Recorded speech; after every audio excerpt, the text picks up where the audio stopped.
नमस्कार, Z news में आपका स्वागत है। मैं हूं आपके साथ रवीक्षा शर्मा। चलिए आगे बढ़ेंगे आज की ताज़ा खबरों की ओर। अजमेर में गरीब Nawaz educational and economic welfare society की ओर से कोटरा स्थित निजी हॉस्टल में विशेष कार्यक्रम का आयोजन किया गया। इस दौरान करीब 60 होनहार छात्र छात्राओं को प्रोत्साहित करते हुए प्रमाण पत्र और चेक वितरित किए गए। वर्ष 1989 से शिक्षा और सामाजिक क्षेत्र में कार्य कर रही सोसाइटी के इस कार्यक्रम में राजस्थान सहित अन्य क्षेत्रों से शिक्षाविद और गणमान्य लोग भी शामिल हुए। गरीब Nawaz educational and economic welfare society Ajmer की ओर से कोटरा स्थित एक निजी हॉस्टल में कार्यक्रम का आयोजन किया गया। कार्यक्रम में शिक्षा के क्षेत्र में बेहतर प्रदर्शन करने वाले होनहार छात्र छात्राओं को प्रोत्साहित करते हुए प्रमाण पत्र और चेक वितरित किए गए। कार्यक्रम के दौरान करीब 60 छात्र छात्राओं को चेक प्रदान किए गए। सोसाइटी की ओर से विद्यार्थियों को शिक्षा के क्षेत्र में आगे बढ़ने के लिए प्रोत्साहित किया गया और उनके उज्जवल भविष्य की कामना की गई। गरीब Nawaz educational and economic welfare society वर्ष 1989 से लगातार शिक्षा एवं सामाजिक कल्याण के क्षेत्र में कार्य कर रही है। सोसाइटी द्वारा जरूरतमंद और प्रतिभावान विद्यार्थियों की मदद के साथ साथ समाज हित से जुड़े विभिन्न कार्य किए जाते रहे हैं। कार्यक्रम में राजस्थान सहित अन्य क्षेत्रों से शिक्षाविद, सामाजिक कार्यकर्ता और गणमान्य लोग शामिल हुए। वक्ताओं ने विद्यार्थियों को शिक्षा के साथ समाज और देश के विकास में अपनी महत्वपूर्ण भूमिका निभाने का आह्वान किया। कार्यक्रम के अंत में सोसाइटी पदाधिकारियों ने कहा कि प्रतिभावान और जरूरतमंद विद्यार्थियों को शिक्षा के क्षेत्र में सहयोग देने का सिलसिला आगे भी जारी रहेगा। Bureau report. आजादनगर थाने पर आगामी त्योहारों के पूर्व शांति समिति की बैठक की गई, जिसमें क्षेत्र के वरिष्ठ जन शामिल हुए। बैठक का मुख्य उद्देश्य ईद मिलाद उन नबी के त्योहार पर निकलने वाले जुलूस की रूपरेखा तैयार करना था। दरअसल आगामी त्योहार ईद मिलाद उन नबी पर शहर के विभिन्न इलाकों में जुलूस निकाला जाता है, जिसमें हजारों लोग शामिल होते हैं। उसी के चलते डीसीपी जोन 1 नरेंद्र सिंह रावत ने आजादनगर थाने पर शांति समिति की बैठक आयोजित की। मुख्य रूप से चर्चा हुई जुलूस कहां से निकलेंगे, कितने लोग रहेंगे, किस समय पर शुरू होंगे व मंच कहां लगेंगे। पुलिस ने क्षेत्रीय रहवासियों से संवाद कर कुछ दिशा निर्देश दिए, जैसे कि झंडे ऐसे न बनाएं जिसमें लोहे की पाइप लगी हो, क्योंकि बिजली की तार जगह जगह लगी है, उससे दुर्घटना हो सकती है।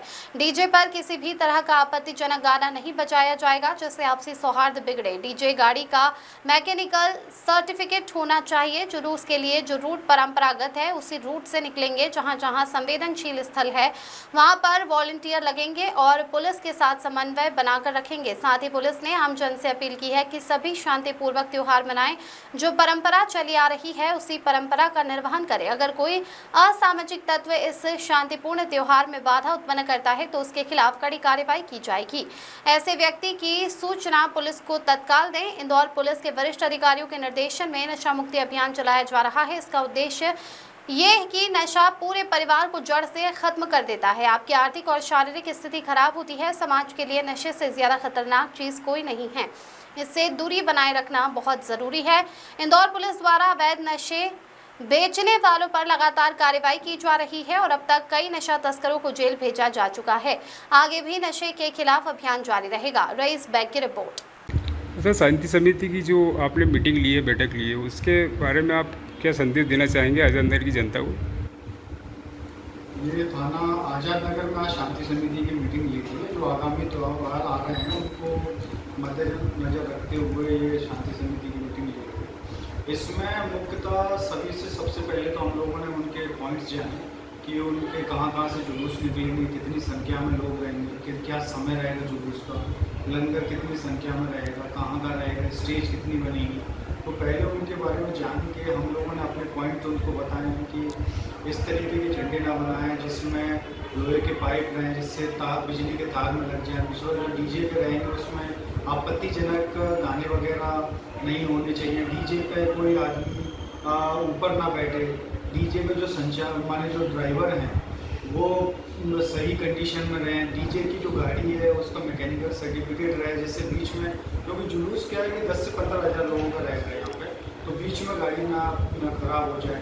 परंपरागत रूट रहे, जो बीच में संवेदनशील स्पॉट्स हैं उन पर इनके वॉलंटियर्स रहें और पुलिस बल के साथ वो कोऑर्डिनेशन में रहें, जिससे शांतिपूर्वक ये त्यौहार मनाया जाए। तो मेरी यही अपील है सभी से, और शांति समिति की मीटिंग में भी यही अपील की गई है कि जो परंपरागत रूट है उन्हीं पर जाएं और जो असामाजिक तत्व हैं अगर इस शांतिपूर्ण त्यौहार में वो बाधा बनते हैं तो उस पर हम लोग कड़ी से कड़ी कार्रवाई करेंगे और हम लोगों को आप लोगों की सूचना दें कि इस तरीके के आदमी अपने शहर में समाज में घूम रहे हैं जो इस तरीके का कृत्य कर सकते हैं।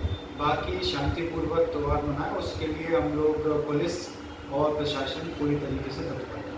सर, एक इंदौर पुलिस द्वारा एक बहुत बढ़िया अभियान चलाया गया है 2.0 वाला नशे को लेकर, उसके लेकर आप नए युवा पीढ़ी को क्या संदेश देना चाहेंगे?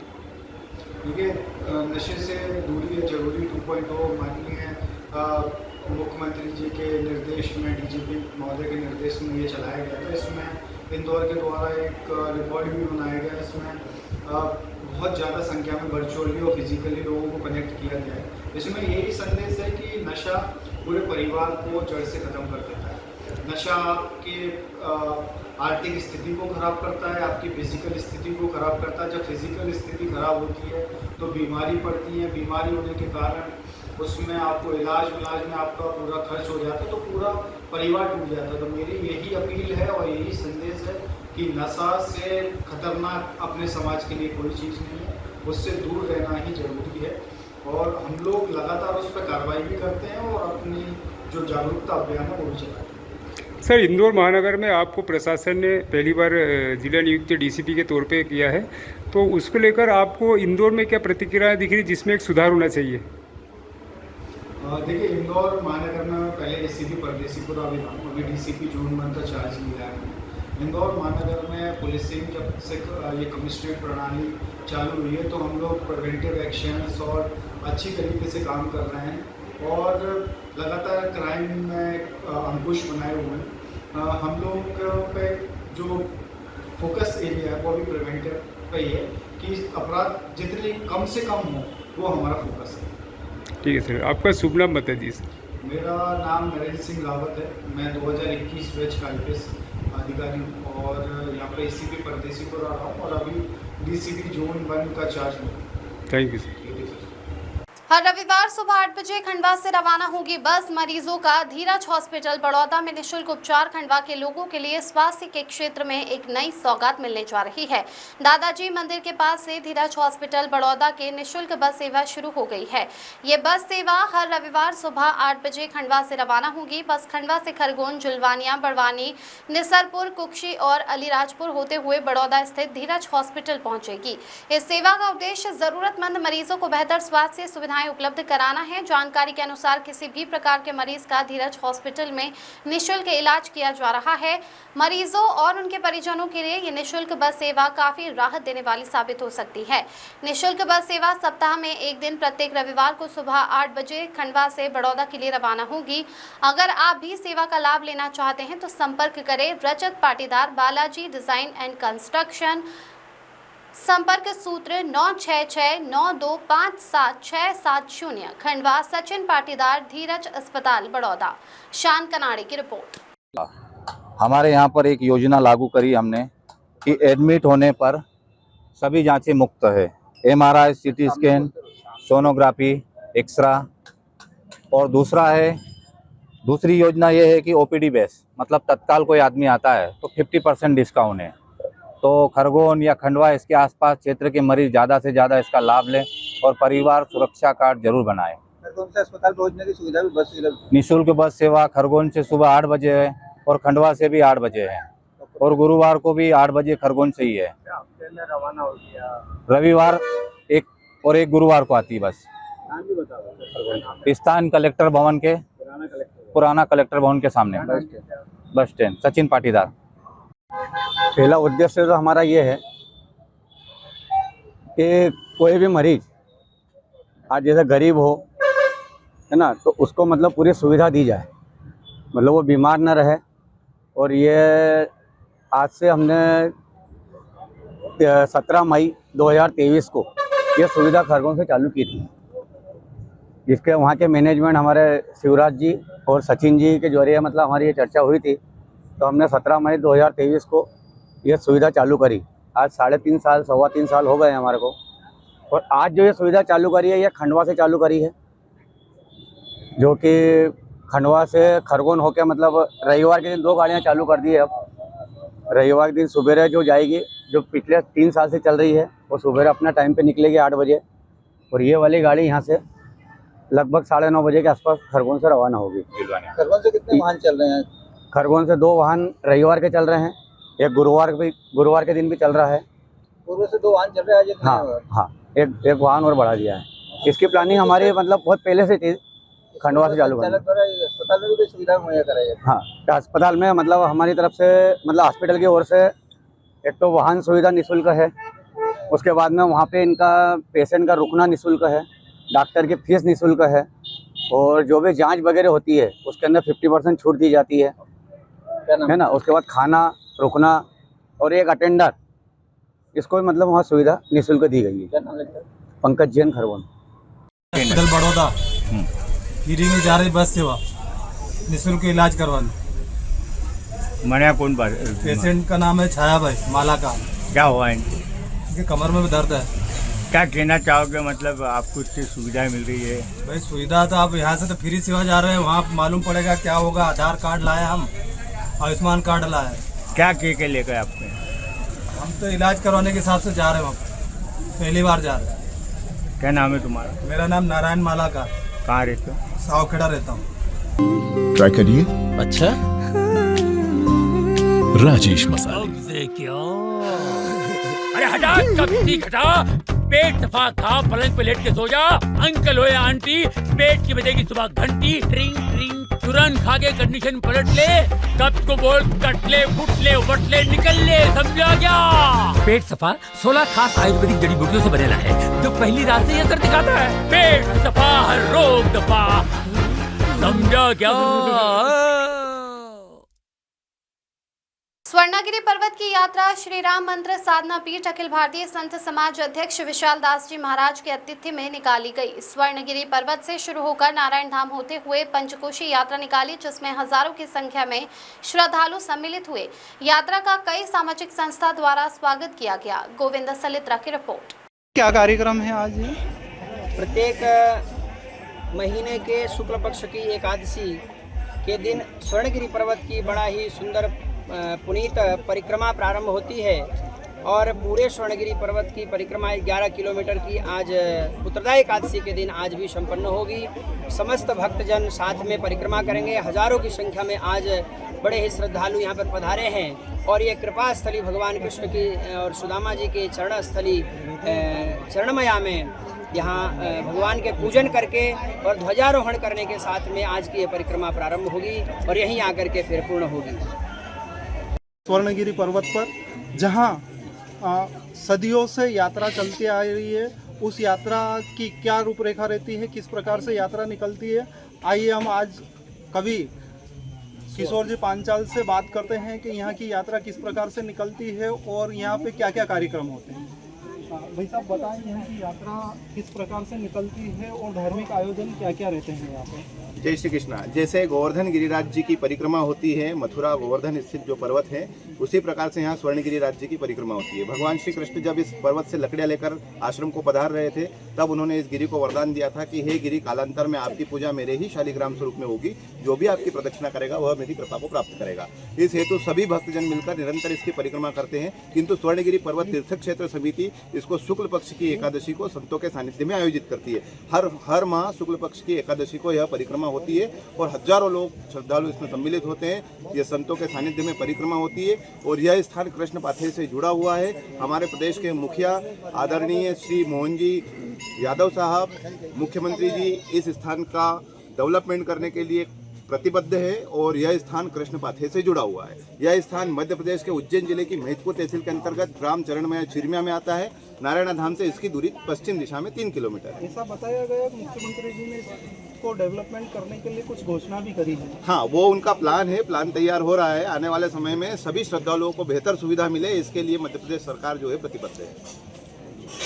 अहमदाबाद में सेवा का एक अद्भुत संगम आयोजित किया गया। रविवार 23 अगस्त 2026 को ब्लिस ऑफ लाइफ फाउंडेशन ने अहमदाबाद के कामनाथ महादेव हॉल में जरूरतमंदों को राशन किट और मिठाई वितरित की। ये वितरण ट्रस्टी निमेश भाई पटेल और परेश भाई पटेल, हेमलता बेन कारपेंटर और कमलनाथ महादेव हॉल के ट्रस्टियों की विशेष उपस्थिति में किया गया। हम विशेष अतिथि केतन भाई और कामनाथ महादेव हॉल के सभी सदस्यों के प्रति आभार व्यक्त करते हैं। फाउंडेशन की ओर से हम उन्हें धन्यवाद देते हैं। सभी के चेहरे खुशी से खिल उठे और ट्रस्टी को आशीर्वाद मिला। आपने वह किया जो हमारे अपने बेटे नहीं कर सकते। हम अपने सभी बड़ों को भविष्य के लिए शुभकामनाएं देते हैं। आज कामनाथ महादेव हॉल के प्रांगण में आनंद और उल्लास का उत्सव था। हम ट्रस्टी निमेश भाई, परेश भाई के प्रति भी आभार व्यक्त करते हैं। हम सभी बहनों, विधवाओं, दिव्यांगजनों और सभी बहनों के प्रति आभार व्यक्त करते हैं। स्मिता बेन, ज्योति बेन भी हमारी सेवा में शामिल हुई। हम उनके और न्यासियों के प्रति भी अपनी कृतज्ञता व्यक्त करते हैं। जयमीन गज्जर की रिपोर्ट। शाहबाद के जंगल में कुहू नेशनल पार्क से तीसरी बार पहुंची मादा चीता, जिसका नाम वीरा बताया जा रहा है। लगातार कुहू नेशनल पार्क से चीता शाहबाद के जंगलों की ओर रुख कर रहे हैं। यह अफ्रीकी चीता प्रधानमंत्री नरेंद्र मोदी ने कुहू नेशनल पार्क में सन 2024 को छोड़े थे। इसके बाद से लगातार चीता शाहबाद के जंगलों की ओर आ रहे हैं। विशेषज्ञों के अनुसार शाहबाद का जंगल चीताओं के लिए अनुकूल बताया जा रहा है, जिसके चलते लगातार वह शाहबाद के जंगलों में आ रहे हैं। वन विभाग को चीता के मूवमेंट का पता चलते ही कुन्हू नेशनल पार्क के अधिकारी और शाहबाद वन क्षेत्र के अधिकारी लगातार मूवमेंट पर नजर बनाए हुए हैं। रविवार को ये शाहबाद के बैठा गांव में देखी गई, जिसके चलते वन विभाग की टीम गांव के लोगों को सतर्क कर रहे हैं, जिससे किसी प्रकार का टकराव चीता और ग्रामीणों के बीच न हो सके। लगातार किसानों के खेतों और जंगलों में मिल रहे चीता के मूवमेंट के चलते ग्रामीणों में दहशत बनी हुई है। पदम गोस्वामी की रिपोर्ट। क्षेत्र के पूरे पुराना गौरा रुपई गांव के ग्रामीण बंदरों के आतंक से बेहद परेशान है। ग्रामीणों का आरोप है कि क्षेत्र में बड़ी संख्या में बंदर है, जो आए दिन लोगों पर हमला कर उन्हें घायल कर रहे हैं, लेकिन जिम्मेदार अधिकारी समस्या की ओर ध्यान नहीं दे रहे। ग्रामीण सुधांशु ने बताया कि बंदरों के बढ़ते आतंक से लोगों में भय का माहौल है। इसके बावजूद अब तक कोई ठोस कार्रवाई नहीं की गई है। रविवार सुबह करीब 10 बजे गाँव निवासी कलावती पत्नी स्वर्गीय मैकुलाल 75 वर्ष अपने घर पर भोजन कर रही थी, तभी अचानक एक बंदर ने उन पर हमला कर दिया, जिससे वह गंभीर रूप से घायल हो गई। परिजनों और ग्रामीणों ने आनंद फानन में उन्हें सामुदायिक स्वास्थ्य केंद्र लालगंज पहुंचाया, जहां डॉक्टरों ने उनका प्राथमिक उपचार शुरू किया। ग्रामीणों ने प्रशासन से बंदरों के आतंक से निजात दिलाने के लिए जल्द से जल्द प्रभावी कार्रवाई करने की मांग की है। अंकुर श्रीवास्तव की रिपोर्ट। 118 विधानसभा क्षेत्र बहेड़ी के ग्राम कल्याणपुर में ऑल इंडिया मजलिस ए इत्तेहादुल मुस्लिमीन द्वारा एक नुक्कड़ सभा का आयोजन किया गया। यूथ विधानसभा अध्यक्ष नाजिम कुरैशी के नेतृत्व में आयोजित इस कार्यक्रम में AIMIM के प्रदेश महासचिव मोहम्मद शादाब एसके ने मुख्य अतिथि के रूप में शिरकत की और ग्रामीणों से सीधा संवाद किया। सभा को संबोधित करते हुए प्रदेश महासचिव मोहम्मद शादाब एसके ने दावा किया कि आगामी 2027 के उत्तर प्रदेश विधानसभा चुनाव में AIMIM एक मजबूत भूमिका में नजर आएगी और पार्टी के बिना प्रदेश में सरकार बनाना मुमकिन नहीं होगा। उन्होंने कहा कि पार्टी पूरे प्रदेश में लगभग 200 सीटों पर चुनाव लड़ने की तैयारी कर रही है, जिसमें बहेड़ी विधानसभा सीट भी प्रमुखता से शामिल हो सकती है। गौरतलब है कि शादाब एसके लगातार बहेड़ी क्षेत्र में जनसंपर्क अभियान चलाकर संगठन को मजबूत करने में जुटे हैं, जिससे स्थानीय राजनीतिक हलकों में आगामी चुनावों को लेकर चर्चाएं तेज हो गई है। कल्याणपुर में आयोजित इस नुक्कड़ सभा में बड़ी संख्या में स्थानीय ग्रामीण और समर्थक उपस्थित रहे। कार्यक्रम के दौरान इस्लाम कुरैशी, हसनैन, इमरान परवेज, भूरा, शकील अहमद और माननीय चाचा समेत क्षेत्र के कई गणमान्य लोग मौजूद रहे। बरेली से विशाल की रिपोर्ट। एक समाज का भाई उनका अपना है, उनकी पार्टी का है, तो मुसलमान पे फर्जी मुकदमा लगवाने में जरा सा भी नहीं चूके हैं वो अपनी सत्ता में। आज सत्ता नहीं है, कोई काम के लिए चला जाए कार्यालय पे तो कार्यालय पे मिलते नहीं है। बरेली या लखनऊ उनका घर है, रिछा भी छोड़ रखा है। इसलिए मैं आपसे गुजारिश करने आया हूँ, समाजवादी पार्टी को बहुत हो चुके हम, सारा वोट देके देख लिया आपने। समाजवादी पार्टी के 111 विधायक भी आपने बनवा दिए, लेकिन उसके बावजूद भी आपके मसले का कोई हल नहीं। शहर के समीप स्थित प्रसिद्ध पिकनिक स्पॉट पैराडाइज वैली में रविवार को एक बड़ा हादसा हो गया। जावरा के निजी स्कूल के छात्र और शिक्षक यहां छुट्टी के दिन पिकनिक मनाने पहुंचे थे, तभी पानी में डूबने से 2 शिक्षकों और 1 छात्र की दर्दनाक मौत हो गई। मिली जानकारी के अनुसार जावरा स्थित त्रिमूर्ति स्कूल सरस्वती शिशु मंदिर परिसर से संबंधित म्यूजिक टीम के लगभग 15 से अधिक छात्र छात्राएं और 4 शिक्षक पिकनिक मनाने रतलाम के पैराडाइज वैली आए थे। आनंद के क्षणों के दौरान अचानक वह बच्चे गहरे पानी में समाने लगे, जिससे शिक्षक विज गोचंद सिंह 52 वर्षीय निवासी जावरा, शिक्षक प्रिंस पिता तेजकरण 28 वर्षीय निवासी जावरा और छा हर्षित पाटीदार 13 वर्षीय निवासी ग्राम उपरवाड़ा जावरा की डूबने से मौत हो गई। 3 अन्य बच्चों को बचाया गया। घटना के समय मची चीख पुकार के बाद तुरंत बचाव कार्य शुरू किया गया। मुस्तैदी दिखाते हुए पानी में डूब रहे 3 अन्य बच्चों को सुरक्षित बाहर निकाल लिया गया। दुर्घटना में घायल छात्रा खुशी पिता नंदलाल राठौर 15 वर्षीय, अन्वेश 15 वर्षीय, सिद्धि 16 को इलाज के लिए तुरंत जिला चिकित्सालय में भर्ती कराया गया है। बताया जा रहा है कि घटना के बाद 2 स्थानीय पत्रकार नवीन टांक व दिलजीत सिंह मान ने छात्रा को अपनी 2 पहिया वाहन पर बैठाकर तत्काल अस्पताल पहुंचे, जिससे उसे समय रहते उपचार मिल सका। घटना की सूचना मिलते ही दीनदयाल नगर थाना प्रभारी अनुराग यादव पुलिस बल सहित मौके पर पहुंची और जांच शुरू की। पुलिस ने तीनों शवों को पानी से बाहर निकालकर पोस्टमार्टम के लिए मेडिकल कॉलेज भिजवा दिया है। पिकनिक का उत्साह पल भर में मातम में बदल गया। घटना की खबर फैलते ही परिजनों और जावरा क्षेत्र में शोक की लहर दौड़ गई है। पुलिस मामले की गहनता से जांच कर रही है। नरेंद्र अग्रवाल की रिपोर्ट। हुई है, क्या मामला था, क्या कितने लोग इसमें इंजर्ड हैं, क्या है? जी, पैराडाइज वैली नामक एक जगह से मेरे पास में कुछ मरीज आए थे डूबने की समस्या को लेके। उसमें से किसी स्कूल की पिकनिक वहाँ पे गई थी और उसमें जो है ये हादसा हुआ है। उसमें 2 शिक्षक और एक उनका छात्र जो है वो मेरे पास में मृत अवस्था में लाए गए हैं एवं 2 जो छात्राएं और हैं उनका मेरे पास में जो है इलाज जो है चालू है।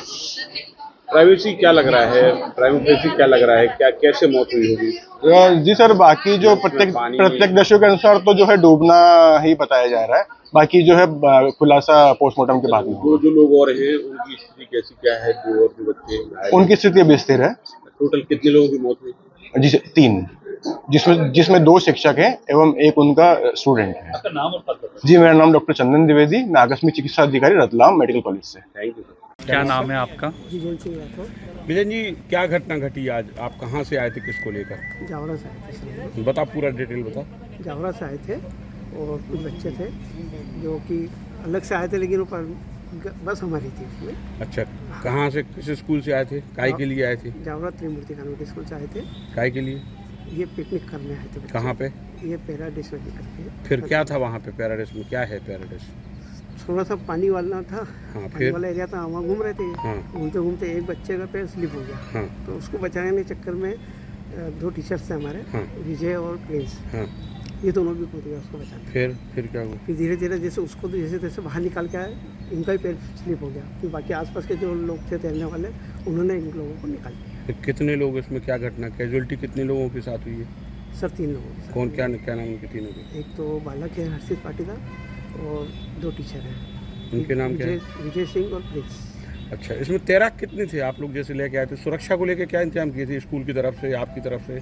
जैसे वहाँ कोई स्विमिंग पूल तो था नहीं? नहीं, स्विमिंग पूल। फिर वहाँ लेके क्यों गए, किसके कहने पे लेके गए? सर बच्चे हम लोग तो इधर ही रखा था, छोटी जहाँ कम पानी था। अच्छा। ये बच्चे जिद करके उधर चले गए और जो 2 टीचर ले गए थे ना, वो बोल रहे थे कि हमको तैरना आता है, उनके साथ चले। एक बच्ची भी घायल है इसमें? घायल है?